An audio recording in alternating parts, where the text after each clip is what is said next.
What's good, everybody? My name is Kalen, joined by my co-host, as always, Luca Racewag, and this is the Huddle Break podcast.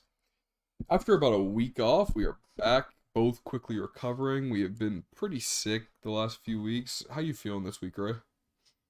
Yeah, bro. I mean, I know our pod's been getting good. We've been getting really close, but man, I didn't know we were getting that close. We got each other sick, bro. Yeah, I know, it's unbelievable. I have the flu. You've got a bunch of stuff going on. You've been sick for like a month. I don't know if I could have Literally. handled what I'd had for a month. Good lord. But we've got an exciting lineup of topics for the day. After missing last week, we're going to open up the show with our updated NFL power rankings. Then we're going to jump right into our Week 14 predictions, and we're going to end the show off with some fantasy locks of the week. But yeah, let's jump right into the power rankings. We're going to go 10 to 6 like we did last time. Talk about them a little, then we're going to go 5, 2, 1. Ray, you want to open us up? Yeah, sure. So let's go 10 to 6 here. All right. This week of power rankings was really interesting because, I mean, you have teams that are obviously really good that I don't have on here. Maybe surprisingly. I don't know. But, like, it's not like they haven't had good wins or they're not good teams. They're just not playing well right now. You know what I'm saying? And that's just kind of how you have there's to. a lot of it's really competitive this year, so it was definitely the hardest power rankings we've had to make because I think a lot of teams took some unpredicted losses, and then you had the Pats going on a 7-game win streak since our last power rankings. So right, all right. So to say that, with that being said, number 10, I'm gonna have the Baltimore Ravens, which I think are still a really solid team, but right now they have like 2 starting corners available. They're down bad on the secondary, and that's a huge thing. Oh yeah. In the past couple games, they haven't really shown that they can be an offensive firepower. Granted, T.J. Watt was like a one-man wrecking crew last game, but I don't know. The Ravens are kind of in a weird place. They still have a really good record. They still have a decent shot at the number 1 seed. They just got to get kind of their stuff together and figure things out. Number 9, I've got the Cincinnati Bengals. I'll run through them because I knew you want me to run 10 to 6. Absolutely. 9, I've got Bengals. 8, I've got Chargers. 7, I got Rams. 6, I got Cowboys. Okay, so the first thing I noticed out of there is either you have the Bills in your top 5 or you don't have them in the top 10. So let's get that out of the way. Are they in your top 10 at all? No, they are not. Wow. So you think they've fallen that hard? I think right now, if you look at their schedule, they haven't beaten many good teams. I mean, they beat the Chiefs. That was good, but that was way back when the Chiefs were down bad. I don't know. They got crushed by the Colts. I mean, I agree with you. Here's the thing. Right. I don't agree that they're not top 10 because I think they do have that potential still. However, they went into the season. They had the 32nd ranked strength of schedule, which means they had the easiest strength of schedule in the NFL up until that Colts game.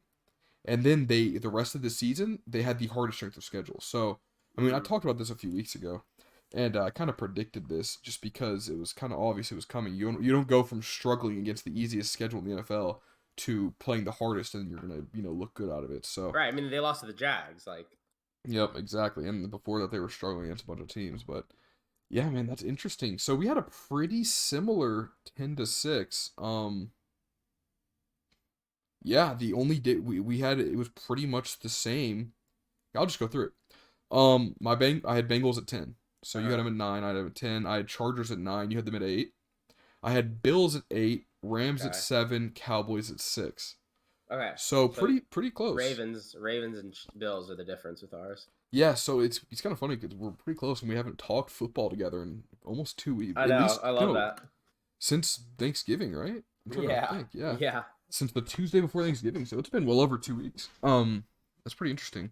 But yeah, I mean, it seems that I just had the Bills in my top 10. You have the Ravens. I think, my Ravens are 11. Yeah, probably 11. When I was making this, I had them at 10 at some time. So, yeah, it looks like we're seeing pretty close here. And I don't know if I'd even put Bills 11. I might with Julio coming back and maybe AJ Brown. I might have the Titans at 11. Yeah, I don't know. Yeah, and this is what I'm saying though. The funny part is like with the Titans, like they're probably going to get Derrick Henry back for the playoffs. So then would you not put them as like a top 6 team? Yeah, yeah, I for mean, sure. people had them at 1 when they were beating all those teams without Derrick Henry. Well, they beat the Rams without Derrick Henry, but then the Rams kind of faltered and they have lost a handful of games now to teams they probably shouldn't have lost. They lost to the Niners the next week, and so I mean, Granted. yeah, but I mean with Derrick Henry back, they're definitely a top 10 team. But until then, I don't think you can put them up in there, you know. Right. But yeah, so let's move on to your 5-2-1. Judging by what teams are left, I'm pretty sure we're gonna have the same 5 teams, maybe not in the same order. But yeah, go ahead. All right. 5, I've got the Chiefs. 4, Patriots. 3, Bucks. 2, Cards, and I gotta put Packers at number 1 right now. Okay, well we're pretty much the same we have Pats and Bucks flip-flopped. I've got Pats at 3, Bucks at 4. That's crazy. I did not expect us to have such a similar top 10, but I guess that's wild. Considering we haven't really talked in a few weeks. This is the most similar top 10 we've ever had, I think. Yeah, it is for sure. So, but I mean, it's hard to argue. I feel like the Packers and Cardinals are definitely 1 and 2.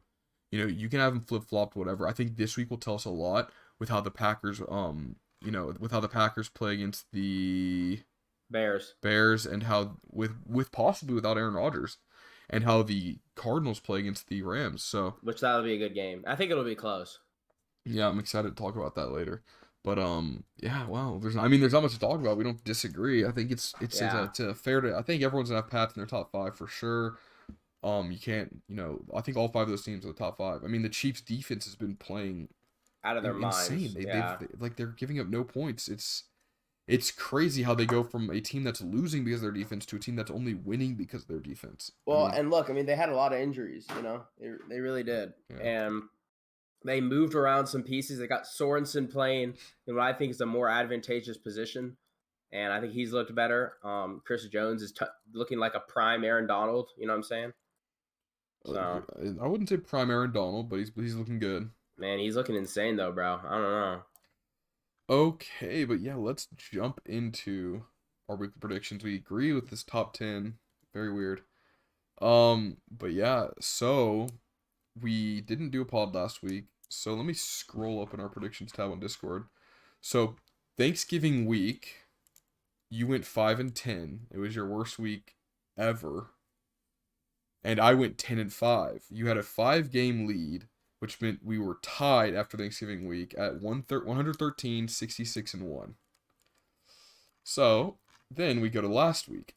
We disagreed on 3 games. We didn't do a pod, of course, but we talked about them. We disagreed on 3 games, and you went 3-0 in those games. So you now have a 3-game lead on me again. Oh, no. Yeah, bringing your total record to 123, 69-1, and I'm at 120, 73. Or it should be 72. I think I added it wrong. And 1. So yeah. Yeah. It was a disappointing week last week. Although I'm glad the Patriots did end up beating the Bills. That was the only game that I thought that would be the closest game out of all of them. But yeah, let's move into our predictions. We got Thursday Night Football tonight. Steelers in Minnesota facing off against the Vikings. No Adam Thielen. It's looking like Dalvin Cook's gonna play. Where's this game going, Ray? Yeah, this will be a good game, man. One of the better Thursday night ones. I think these two teams are pretty evenly matched. You got an elite Steelers defense versus still a very good Vikings offense. I don't know where the Vikings go after losing to the Lions. They're gonna have to bounce back. I'm sure a lot of the betting markets will be on Minnesota, but man, dude, Deontay Johnson is quickly moving up the wide receiver ladder there for the Steelers. I'm going to go for the Steelers actually win this one 27-23. I like that, man. It's this is a hard one because both these teams are so incredibly inconsistent. Like every literally. time I watch a Steelers game, I'm sitting there and I'm like, how does this team have 6 wins? They're really the mirror of each other in the conferences. They're the same team, really. It's just crazy, man. Like the Steelers are just a bad team, straight up. They're a bad team. Yep. And then you have the Vikings who will beat the Packers one week and then lose to the Lions 2 weeks later. I mean, what the hell is that, Kirk? What is going on? And I don't know. I don't know what to take of this game. I've gone back and forth on it. I had the Vikings and I had the Steelers. But to make it interesting so that I have something to care about tonight, I think I'm going to take the Vikings to win this game. I'm not going to bet on it just because both these teams are so volatile and there's some injuries in it. but I do think that Kirk is a better QB, and that gives him the edge tonight. Give me Vikings 24-17 over the Steelers. There you go. All right, let's move to the next one. This game, I don't know, maybe it'll be interesting. Saints versus Jets in New York. I'll lead this one off. We got Alvin Kamara bike. The Jets looked like they were going to have a shootout with the Eagles last week until the second half. They kind of fell over and died. And Zach Wilson looked like he did in the beginning of the season after having a really good first half. I think the Saints are going to run all over the Jets with Taysom Hill and Alvin Kamara. I don't see this game being particularly close. They might keep it a little close, but, I like Saints -5. Give me Saints 31-17. What do you think, Ray? Yeah. I almost wanted to say the Jets, dude, but the Jets are just so down bad right now, man. And I think the Saints defense is still solid. I mean, the only reason the Saints kept that game even remotely competitive against the Cowboys was because of their defense. Yeah. And on the flip side, I don't think the Saints offense will do as bad against the Jets defense. I got Saints winning at 28-20. Yeah, I mean, you're right. That game was kind of scary for the first half. Yeah. But then the Cowboys defense got 4 interceptions, really helped pad our stats for the season, that turnover. And it was still only a 10-point game, which was crazy. I know. Yeah. Dax looked inconsistent, man. We'll get into that more later when we talk about the Cowboys game, but I'm kind of worried about it. But let's move on to the NFC South matchup of the week. We got Falcons in Carolina. The Panthers have fired Joe Brady on Sunday on their bye week. Ray, Panthers, man, where's this game going? Listen, I mean, I am very excited that we fired Joe Brady. I don't think the play calling has been good all season long. It's just felt flat. There's no pizzazz to it. Joe Brady's he's probably a smart kid. He's probably a nice dude. I'm sure he definitely helped Joe Burrow and the LSU Tigers win the national championship, but his play calling in the NFL has just been stagnant, unfortunately. Maybe this is the answer. Maybe it's not. I don't know. I think a change was needed. Jeff Nixon, who called plays for Matt Rule at Baylor, will be taking over as offensive coordinator. So I'm excited about that. There's some consistency there, some congruency. As far as the game itself, we beat the Falcons in Atlanta 19-13. And that was with Sam Darnold. So I think we upgrade there. And we didn't have McCaffrey in that game either. And we've got Cam in this game. I expect us to win this game. I don't think it'll be particularly close. I think our defense is going to play well. We're coming off a bye week, so we'll be rested, other than McCaffrey and Dante Jackson. But I think we win this one 27-17 over the Falcons. So something interesting about the Falcons this year is they have yet to win a game at home. All of their wins come on the road. That's wild. They're playing in Carolina this week. I think they're gonna win this one. Right? Oh my goodness! Shut up. I mean, last time you guys played, I don't think that you guys didn't score a touchdown until the late in the fourth, right? Or like halfway through the fourth. It was just straight field goals. Yeah, I think they were actually up. Right. I think it was like 12-13 or something off field goals, or 12-9 off field goals up until the 12-10. 12-10. Oh yeah, okay. But yeah. So, sorry, excuse me. Yeah, man, I don't know. This should be a good one. It's all about how Matt Ryan plays, I think. I know last game I was looking at it, and the last time you played the Falcons, they really didn't get Cordell Patterson going at all throughout that game. He had like 5 catches and he had like 10 carries. But I think they just got to use Cordell Patterson. If they can get him going, the Falcons are going to beat the Panthers this weekend. So yeah, give me Falcons money line 28-24. I will once again bet against the Panthers and pray on their downfall. Yeah, we'll see. Let's do it. So yeah, let's move on to the next game. We got 2 meatball teams with a 9-point spread. Seahawks versus the Texans in Texas. Down in Houston. Where's this game going, right? Yeah, Seahawks Texans, man. This kind of starts off a lot of sort of somewhat I would say lopsided games. This one's not going to be close, dude. Davis Mills should be starting, I believe, for Houston. Seahawks coming off a couple big victories, or a big victory against the Niners. I think the Seahawks stomp all over them. I got them winning 34-10. Yeah. I don't know, man. So DK Metcalf didn't practice on Wednesday, and the Seahawks, as they did win against the Niners, they always beat the Niners. So Yeah, right. Which is why I I bet on them. I just looked at that game. I was like, Seahawks Niners. Okay, Seahawks are winning. yeah, they always beat the Niners. So I think the Niners, like they play again this week, could win. I think that is a very close matchup, and I also think the Seahawks are very in a bad spot right now. Isn't Jamal Adams out for the season? I mean, yeah, but it's not like he's made that big of an impact anyway. Yeah, no DK, no Jamal Adams. That's two Wait, leaders. no That's two. DK? Well, he didn't practice on Wednesday, Oh, so okay. we'll see if he practiced today later on. But I'm assuming he's not gonna play if he's not practicing. They're probably gonna think it's a free win. I still think the Seahawks win. However, I think the Texans keep it closer than the 9-point spread. Um. So yeah, give me Texans +9, but Seahawks victory. I don't think there's much more to talk about. Let's move on to a AFC West matchup. Last time these teams matched up, the Chiefs beat the Raiders 41-14. Will this game be closer, Ray? Yo, I just have to say, I 100% have Seahawks -9. Like, give me that all freaking day. All right, all right. We can agree to disagree on that one. I just want to put that out there. All right. Sorry, what game we're talking about? Chiefs Raiders. Right, Chiefs Raiders. Yes, sir. All right, yeah, no, the Raiders always have a close game with the Chiefs every year. I think the Chiefs are just like playing too well right now. I honestly was shocked the Raiders lost to Washington. I thought the Raiders had it figured out after beating the Cowboys, but whatever the frick. The Raiders are a weird team, but they always keep it close one game of the year with the Chiefs. They got blown out last game. I think they keep it close. I think Chiefs win on the last second field goal, 35-32. Give me Kansas City hitting the prime time right. Yeah, Derek Carr's weird. He plays good against good opponents a lot of the time, and then he plays bad against bad teams. It's just, I think that's what happened. Call chaser, bro. I think that's what happened with the football team. I think he just played to the level of his opponent, and he was not playing well. And having no Darren Waller doesn't help. So, but I think Darren Waller's back this week, right?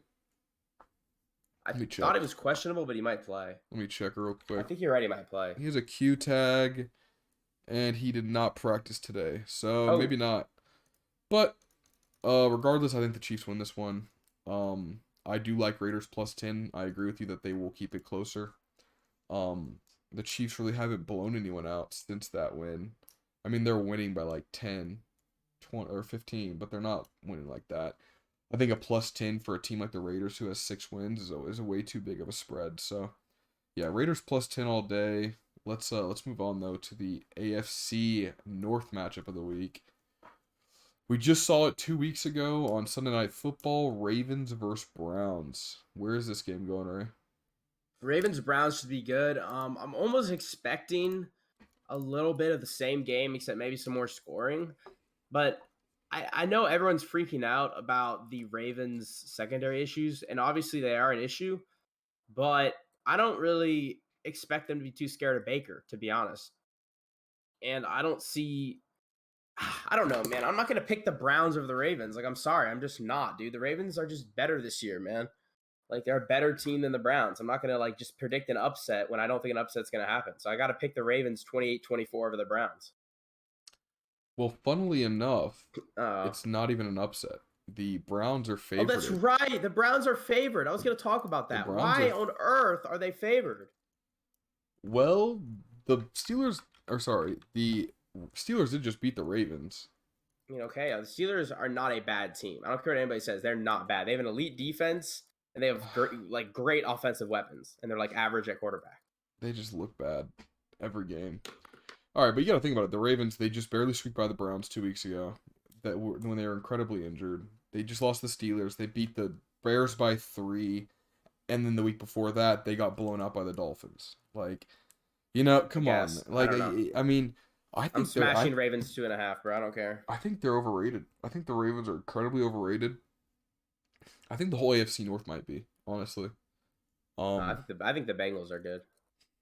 Yeah, I don't know, because then they lose the Chargers like they did on Sunday, and it's like, what is this? Not like the Chargers are bad though. Like the Chargers are very good too. Well, they're also one of those teams that's really inconsistent, dude. It's just the whole NFL is so confusing because the NFL is confusing. You get so you're not wrong. Week by week, we're getting so many different signals from so many different teams. I mean, the Washington football team is 6-6, and they're the first place wild card seed right now, or second wild card seed right now. But still, and it's just like, I don't know. And they were 2-6 a few weeks ago, so it's like it's crazy. It's just does not. We love the NFL though. We love the NFL. Love the NFL. Always close. But yeah, I think Browns win this one. I think the Browns, they are just coming off a bye week. They're gonna come back healthier with Chubb. Hopefully Baker has healed a little bit, and he's gonna air it out against this weak secondary. And I think that they're gonna win this game, 24-21 Browns. I probably won't touch the spread. I'd probably take Browns money line. But let's move on to the NFC East matchup of the week. The Cowboys versus the Washington football team, baby. This is a must-win for the Cowboys. I'm just gonna say it. They've got to win. They've got to start streaking going into the playoffs, because right now they look inconsistent on the offensive side of the ball. Dak is missing a lot of throws. I mean, he'll have a handful of good throws every game, but then he just falls flat for a little bit. Tony Pollard and Zeke are both banged up, which is worrying, but I think that the Cowboys are at their best when they are throwing the ball. So I think that is not too much of an issue. I think -4 Cowboys is free cash. Give me 31-17 Cowboys. What do you think, Ray? Yeah, so I actually disagree. I think the Cowboys are best when they're able to run the ball well, and that opens up for them the passing. Part of the reason they failed, had some tough times against the Saints, is because they couldn't run the ball. Now they had a great run by Pollard, but other than that, they really didn't do much on the ground. I think that won't be the case against Washington. I think they're going to absolutely demolish this team. I think everyone's expecting a tight division matchup. I see a lot of people loving Washington. What is it, +4.5? I actually think the Cowboys smoke Washington. this is one of my Ray play feeling games of the week. I think Cowboys. Don't curse my team. I'm so sorry. Don't curse my Ray. I got Cowboys winning this one 45-26 over Washington. I just got you sick again. I'm so sorry. God, I'm trying to mute myself before I cough, but I couldn't stop that one. Good Lord. Oh, if you curse my team, I'm unfollowing you on all social medias and blocking you on everything. Good Lord. Okay. Let's move on before I have a heart attack. AFC South matchup of the week. Wait, you didn't pick did you pick? Yeah, I picked Cowboys, of course. I said Cowboys 31-17. Okay, that's right. But yeah, let's move into the AFC South matchup of the week. The Jags versus the Titans. Now, this could be a good one. You never know. The Titans have been looking kind of weak. They put up 13 points in both their last 2 losses against the Texans and Patriots. Julio Jones may be coming off of IR. It's looking like he's practicing this week. They have no Derrick Henry still, no A.J. Brown. What do you think, Ray? Listen, this is the exact same thing people said about the Rams-Jags game last week. And I bought in and took Jags spread, and they lost by 30. Okay? Titans winning this one 36-23. I'm not even going to think about it twice. The Jags suck. The Titans are a well-coached team. The Jags coaches are at the club the night before. I'm not even going to worry about it. Jags are winning this one. Titans are winning this one. Well, Ray? Oh, my goodness. I'm ready. You ready for my K play of the week? Let's hear the K play. Let's hear it. Jags money line +350. Book it. You're smoked. Nope. They're winning this game, dude. I'm telling you, man, they've looked awful these last 2 weeks. They haven't done anything on offense. Trevor Lawrence has got to step it up. I mean, the media, it went from praising him in the beginning of the season and like saying how he's like gonna pop off, be the best QB of all time, whatever, to ignoring him mid-season. Now the media is starting to slander him. They're starting to be like, okay, Trevor Lawrence has thrown 1 touchdown in 5 weeks. He's awful. Like, they're just, I don't know. I think James Robinson, Trevor Lawrence are going to win this game for the Jags. Give me 24-21 Jags. I'm going to take it all day. That's my K play of the week. Oh, my goodness. Yep. You're trying to make some ground up over me. Yeah, I gotta get a W somewhere. But let's move on to the most injured game of the week. I'm going to talk about this for a second. Giants versus Chargers. So the injury report for this game is lit up like a Christmas tree. Austin Eckler has a Q tag. Keenan Allen and Mike Williams are on the COVID-19 reserve list. And on the other side of the field, you got Saquon with a foot injury. Daniel Jones is doubtful. Mike Glennon with a Q tag, looking like Jake Fromm, State Farm, is in the play, as well as Kadarius Toney, Kenny Galladay, and Sterling Shepard, all with Q tags. I mean, you go to you press this game on FanDuel at DraftKings, every single top player has a Q tag. It's unbelievable. I've never seen anything like it. Yeah. But where do you think this game is going, right? Yeah. I mean, I kind of like, what is it, +10 for the Giants right now. I think that it's an interesting spread. I actually like Jake Fromm a lot. I liked him in college at Georgia. I think he might actually be better than Daniel Jones. I like the fact. I think it'll be interesting. Not to say that the Chargers won't win, because they will. But I think this might be an interesting looking game. Giants will run the ball with Saquon and Devontae Booker. I got Chargers winning this one though, 31-21. I like it. I like Giants +10 as well. I think it's a close game, low scoring. If Keenan Allen isn't able to make it off the COVID reserve list because he was just a close contact with Mike Will, or wait, is it the other way around? I think it's the other way around. I think Mike Will was just a close contact with Keenan. Right. So I think if they have Mike Will, even if with no Keenan, they should win this game pretty comfortably. At least a touchdown. Give me Chargers 2013 over the Giants. I'll take that Giants +10 all day. Let's move on to the team who got their first win in the NFL last week, the Lions versus the Broncos. Where's this game going, right? Lions-Broncos. Lions just had one of the biggest wins in franchise history. Literally. Last week. Actually, it might have been. I'm not even kidding. It was one of the biggest. No, I think they had like 3 playoff wins. No, I know, but I'm saying like just regular season. Like that was so big. Like big emotional victory. Yeah. Good for the Panthers as they beat the Vikings. The Lions did. Listen, I think this one might be competitive just because the Broncos have looked flat too. The Lions have definitely played up to their potential. But I'm going to go with Broncos win this. Maybe even a last-second field goal. 26-23 Broncos win. I'm with you. I think it'll be closer. I mean, the Broncos put up 9 against the Chiefs last week. They put up 28 against the Chargers the week before, and then 13 against the Eagles the week before that. And then they stomped the Cowboys the week before that. So, I mean, it's just like you get a coin flip. So, I mean, you just never know what you're going to get with this team. I do think the Lions keep it close. They keep it close with all these middle-of-the-pack teams, from what I've noticed through the season. I think Lions +10 is a great bet. I'll take it probably. And yeah. So yeah, but I do think the Broncos win this game by like 4 points, 24-20 Broncos. But let's move on to a matchup that I think will actually be pretty good. 49ers versus Bengals. You are the Bengals man, Ray Swag. Where's this game going? I am the Bengals soothsayer. You're absolutely correct. What I call with the Bengals happens. I called them losing last week, and they lost convincingly.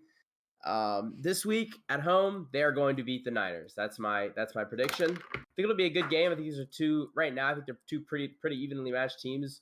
Both teams really need this for wild card positioning. But I'm gonna go with the home team, the Bengals, winning this one over the Niners, 27-24.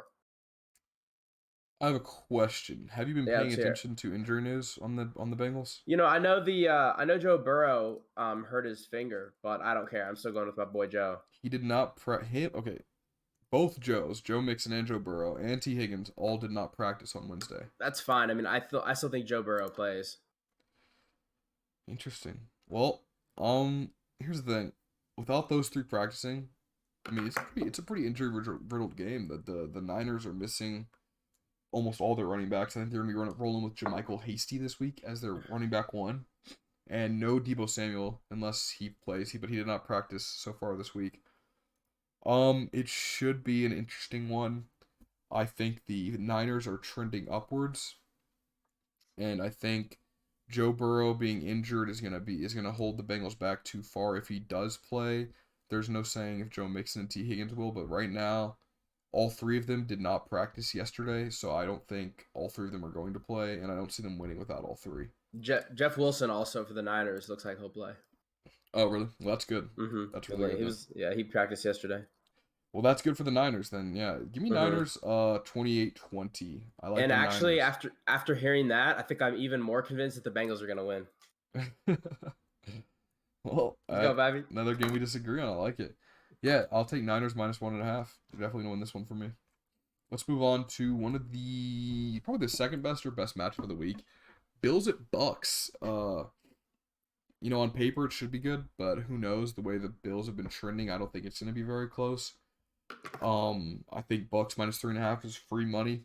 The Bills do look awful these last few weeks, but I think it does have the potential to be a shootout with how inconsistent the Bucks defense plays. Josh Allen can come out and put up 30 if he wants to, but I don't think he will. Give me Bucks 34-17. What do you think, Ray? Man, dude, I think it's going to be one of the best games of the week. I think it's going to be close. I mean, listen, the Bills might be fighting for their playoff lives here. They're 7-5, and they'd be down bad with a loss here. Because they play one of the best teams in the week, the Carolina Panthers, the following week. But I think, dude, I don't know. I want to say Bills so bad, I just can't do it right now. But dude, the Bills could easily come out and win this game. Coward. I'm not, but I think Bucks win 30-28. I'm not touching this betting game though. Interesting. All right. So if it's 3.5, it's 3.5. Yeah, 3.5. I think I'm taking Bills 3.5. I'll say Bucks win, but I think it's close. Interesting. All right, I like it. Let's move on to the NFC North matchup of the week. Bears at Lambeau Field playing the Packers. Where's this game going, Ray? Yeah, I don't know. I think the Bears and Packers usually have competitive games. The last game was pretty competitive. I think this one will be competitive too. I think the Bears will come out and actually play pretty well. I know the Packers are insane and they should be, but I don't know. I got a good feeling. I think the Bears could make this one interesting. There's always like a weird division game every week. It's like randomly close. So I think the Packers win this one. Maybe it lasts like a field goal game. I think the Bears keep it competitive. I'll say Packers win 31-28. Yeah, I'm with you. I think this 12.5 point spread is way too big. Especially considering Davante Adams was limited at practice and Aaron Rodgers did not practice today. I think that 12.5 points is way too big considering they only won by 10 the last time they met up. And it also could come down to Jordan Love versus Justin Fields, sorry. And, I got Justin Fields all day if that's the case, but I don't think it will be. I think Rodgers will play through the injuries. But yeah, I agree with you. The Bears keep it close-ish. Give me Packers 27-20, Bears plus 12.5. Let's move on to the Monday Night Football game. Should be a good one. Rams at Cardinals. Ray, take it away. All right, bro. Rams Cardinals, dude. This is tough. I mean, what's the line right now? 2.5? 1. It's 1. Oof. I don't know, man. I mean, dude, the Rams, something about me wants to say the Rams, but it's the same thing with the Bucks Bills, dude. Like, I have that feeling the Rams might win, but I just can't do it, bro. I think the Cardinals are playing too well right now. They're too hot. They got Kyler Murray and DeAndre both back and healthy. I definitely think it's going to be a close game. I've got Cardinals winning this one 25-23. Yeah, I like it. I got the Cardinals too. I like Cardinals -1. The Rams have been trending downward. Matthew Stafford is really struggling against these good teams. The better teams that he's playing. Obviously, he shows up against teams like the Jags, but he's done this his whole career. So I don't think they're gonna win. I think it'll be similar to the last matchup they had. Maybe a closer game. Maybe 1 touchdown rather than 2. But I do have the Cardinals taking this game 31-24. In Arizona to seal the week and to seal first place in the NFC at 11-2. But that's going to wrap up the predictions for the week. We got one more topic for the day for our fantasy locks of the week. Raymond, take me away.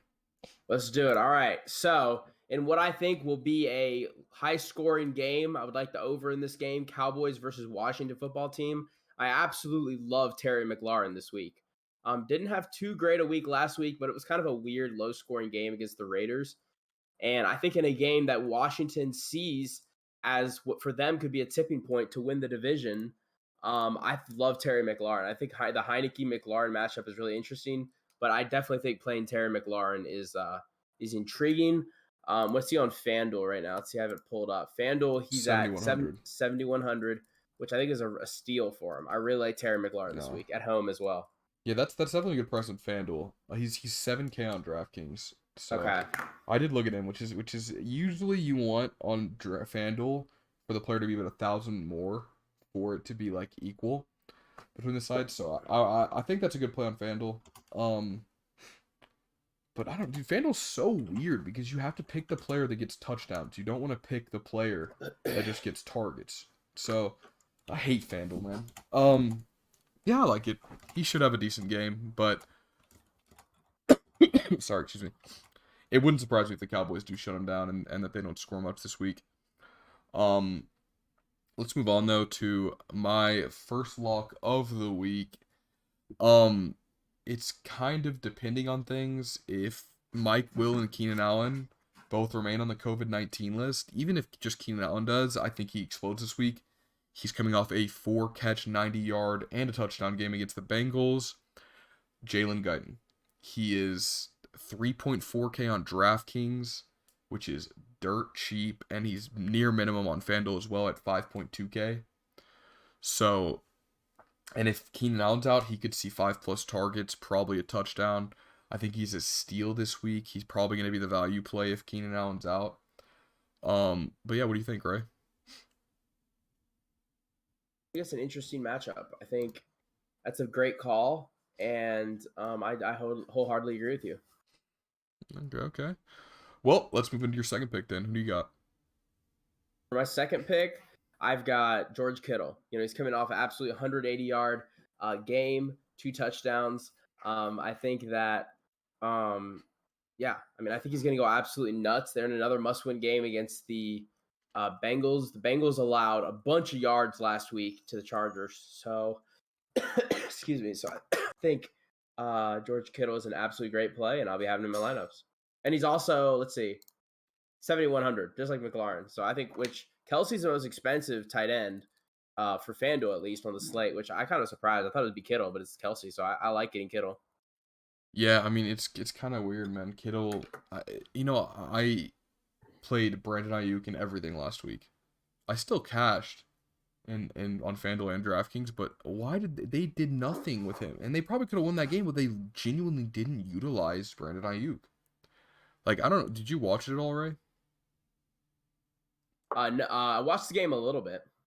In that Seahawks Niners game, I mean, Brandon Ayuk didn't even have a catch until like he had 1 catch until the fourth quarter, like, and he had 2 targets till the fourth quarter. They weren't even using him with Deebo Samuel out. It was so infuriating. But yeah, I like George Kittle, man. He's one of my favorite tight ends. I think he is arguably the top tight end in the league when he's at his healthiest and when his team is functioning at a good, at a good pace. He's just so good at blocking. He's so versatile. So yeah, I like the pick a lot. He's expensive on DraftKings at 6,900, which is generally something you don't want to do because tight ends are so weird. I also think Kelsey, who's just 500 more on DraftKings, is in a better spot. But yeah, it's a good pick on FanDuel for sure. But let's move on to my last lock of the week. This man's been on a tear recently. If Melvin Gordon does not play, I think he is a lock to be a top 3, maybe 4 running back this week. Javonte Williams, straight out of North Carolina. Word to Ray Swag. This man has been killing it on fantasy. He had 102 yards with 9 targets last week and a touchdown. 32 fantasy points. He's 5.9K on DraftKings, 6.7K on FanDuel. And he should just absolutely pop off against the Lions. What do you think, Ray? Dude, I love Javonte Williams, dude. He's such a freaking beast. He is the ultimate tackle breaker. And yeah, I'm a big fan of Jay, bro. Dude, I used to watch him at UNC. Man, dude was a baller along with Michael Carter of the Jets. And yeah, I love Javonte Williams, bro. He's a great call. You can never go wrong with that man. Even if Melvin plays, I like Javonte. Yeah, same. I think I play him even if Melvin plays, but I'm gonna hope he doesn't. He's such a good he's in such a good spot, and he's such a good talent. Like he could literally Right. be No. He will be an elite running back. He'll be like a Jonathan Taylor type guy. Yeah, I mean that's what people are saying. He's the Jonathan Taylor of that draft class. So but yeah, that should wrap it up for the week. It was a quick episode today, about 40 minutes long. As always, thank you so much to anyone who's still watching all the way to the end. We appreciate you guys so much. You got anything else to say, Ray? Hey, man, that was a great episode. I really enjoyed it. Action-packed. Excited to see what happens tonight with the Thursday night game and this week with the slate. Yes, sir. All right, well, make sure to follow all of our social medias, Huddle Break on Twitter, Instagram, TikTok. And once again, thank you so much for taking a break from the huddle with us.